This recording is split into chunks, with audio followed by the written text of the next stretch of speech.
Hello, everyone. Welcome back. I had to bring this close up because I'm having trouble seeing. Apparently, even with glasses on.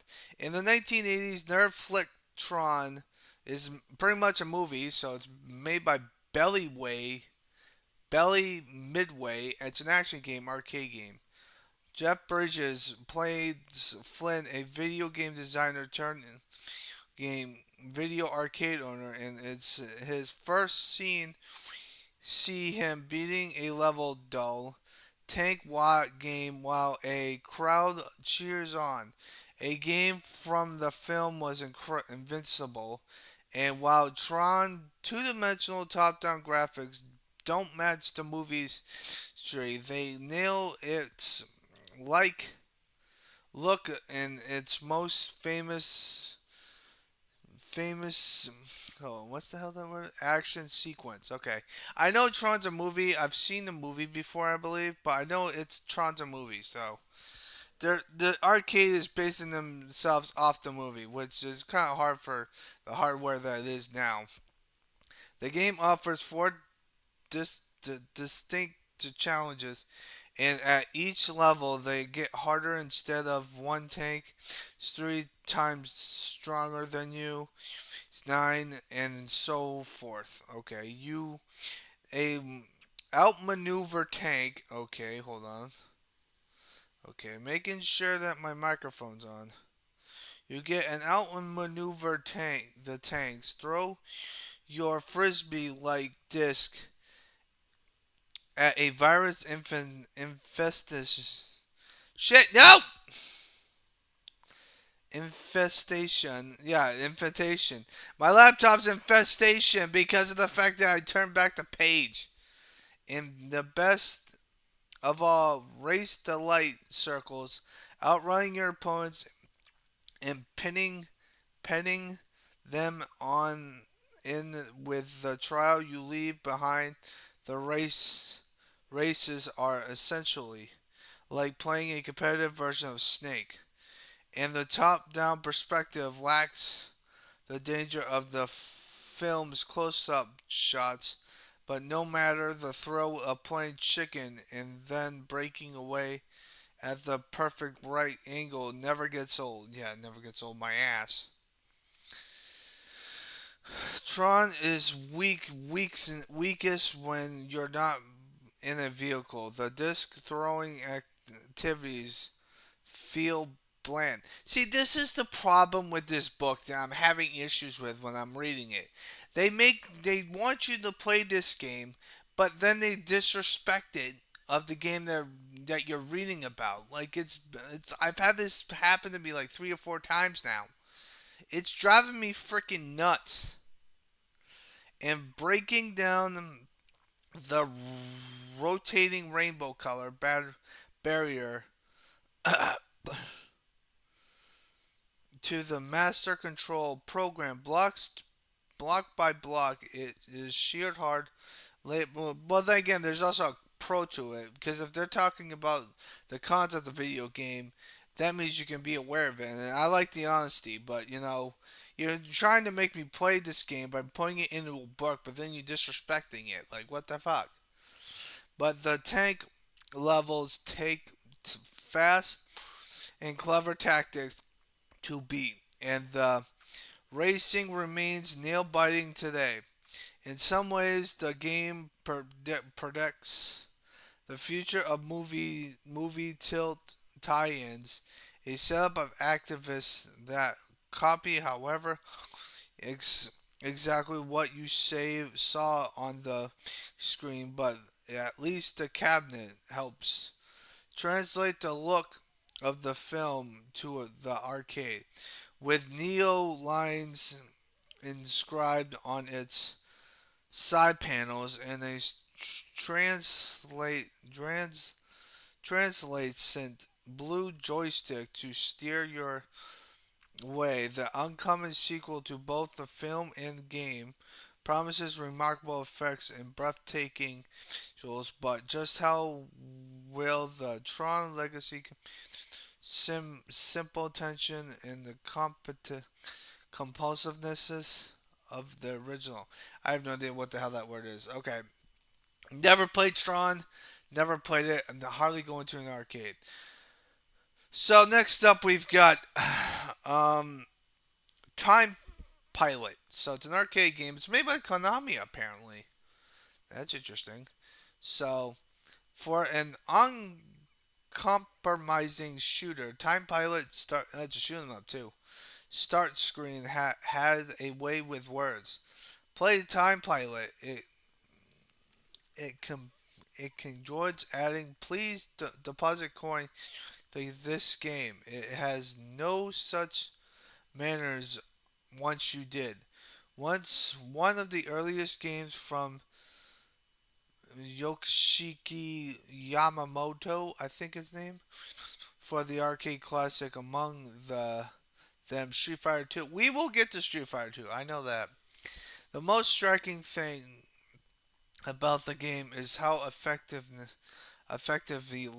it manages to simulate dogfighting with the most basic of elements, as well as how giving it remains to this day. No matter how many coins you insert, are no continues allowed here. Really? Holy shit! This is like Contra on crack. Holy fuck! Though you can earn extra lives, which becomes essential, quite bewildering from World War II. A blitz that barely shoots to the 1980s jet fighters, eventually taking foes on their far-flung year of 2001 that seemed to be flown by hyperactive lactic, lac, luntics. I don't even know what the fuck that word is. People in the comment section, please roast me. Apart from all the time trial, it simply stuffed a two-dimensional shooter that lets move in any direction. Time Pilot provides you with an infinite stream of bullets. There are no power-ups with which to destroy specific enemies before the airship appears. Destroy that and you'll warp to the next area. Well, you, your craft will always remain centered on the screen as you move. Neat little touch like the numbers of a frames of animation as it turns and the looping movements of enemies air as they try to position themselves make Time Pilot among its jerky contemporaries. I don't know what the hell that word is. It may not be regarded quite a fondly today as Yakimo 1942, but Time Pilot is still an enjoyable blast and arguably, excuse me, jeez, I didn't even have soda. I had apple juice. Sorry if I'm burping. My apologies. Improves upon its oblivious inspiration asteroids, and it really should have been responsible for an alternate timeline of its own where all the games say please want you to play. So there's no continues. So once you're dead, you're fucking dead. That is fucking Dark Souls level type bullshit, to be honest with you. Okay, so now we have Utopia. And Utopia is a game that was for the Intellivision. So we got our very first console here. So that's interesting. Because the Nintendo was not the first console that was popular. The Atari was, but there's also other things. So this is a strategy game. Matters in television consoles never achieved the popularity enjoyed by Atari's VCR Atari 2600, the early 1980s, despite an innovation such as that have more in common with today's joypads than the often primitive joysticks of the era. And the intelligence, I think that Vince synthesized module which connects the base hardware to provide limited vocals accomplishment to games, and the console deserves kudos for some of its hardware. Okay. 2. Nearby Utopia, which helped to define the evolution of the god in Simra that would later prove essential additions to gaming worldwide. Utopia's success. Alright, let me just, before I read that. Success was more modest years. It was, after all, a strategy game released at a point when the key goal home consoles was to emulate the noises, fast-paced action of an arcade. Limited the game's audience was its dependence on two-player, taking part each one taking control of an island. Then the objective is to rule over your nation, accumulate more cash than your opponent. So it's like one of those freaking MMO top-down like Civilization. It's like that. It feels like that game on a console. That's actually impressive. Farms can be purchased and put in place per diversities. I don't even know what that word is. From crops while tra- trawling for fish delivers additional funds. The installation factories, housing, hospitals, schools, and forts. It's the deeper strategic as you attempt to find the delicate balance between socialist and earning potentially. I have no idea how most. I'm butchering most of these words, and it's driving me fucking nuts.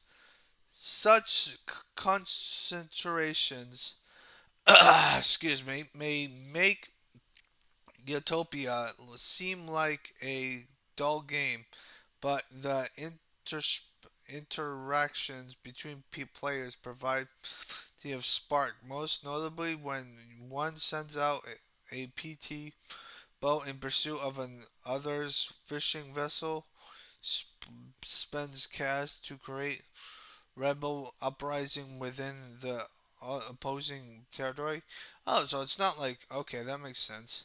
The action which plays it out entirely time transcend the limited presentation and the intense corporation.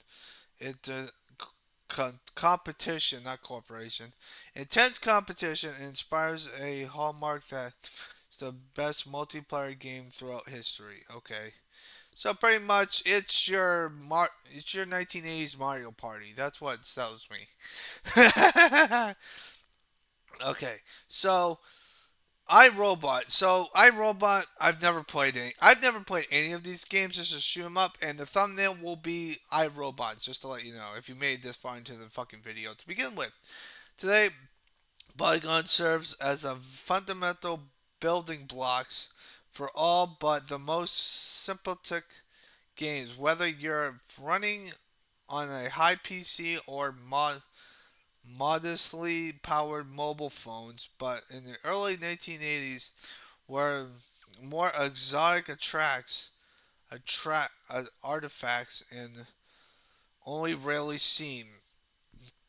Okay, the appearance of Atari's iRobot in the arcades in 1983 was therefore something of an event.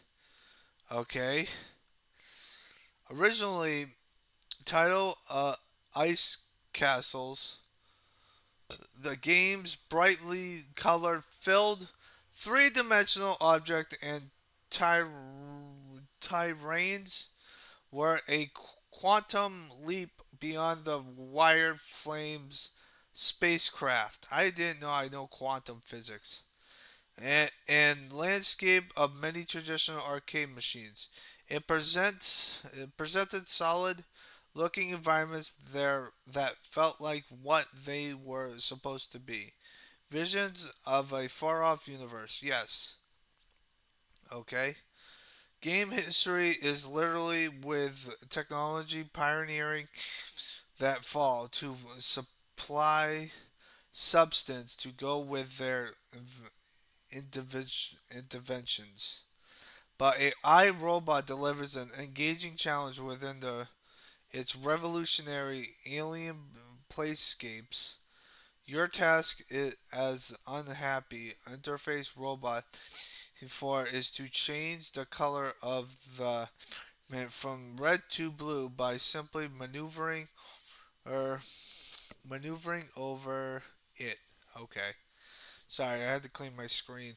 An ideal to lifted from Cobor, but realizing here in more invention and depth, thanks to increasingly complex level design, birds and other hazards such as bombs and flying sharks. What the fuck? They're flying sharks in fucking space. I want to go. Son of a bitch. Impeded impede your progress throughout, and particular care must be taken to avoid and leaping across gaps in the environment while the menacing eye of Big Brother is open. Failure to do resulting in instant laser and ministry death. Okay, so if you don't, what I'm reading here is that if you don't open up the eye, apparently he just kills you with a one shot hit kill, which I can see that. iRobot distinctive styling is underlined by its conclusion of an alternate play mode entirely separate from the main game. Dual City at the beginning of a session, and you can three-dimensional objects and manipulate them around the screen. Paint abstract art. It's not a concept games rush to follow, but then too few games are as boldly annoyance iRobot. Okay.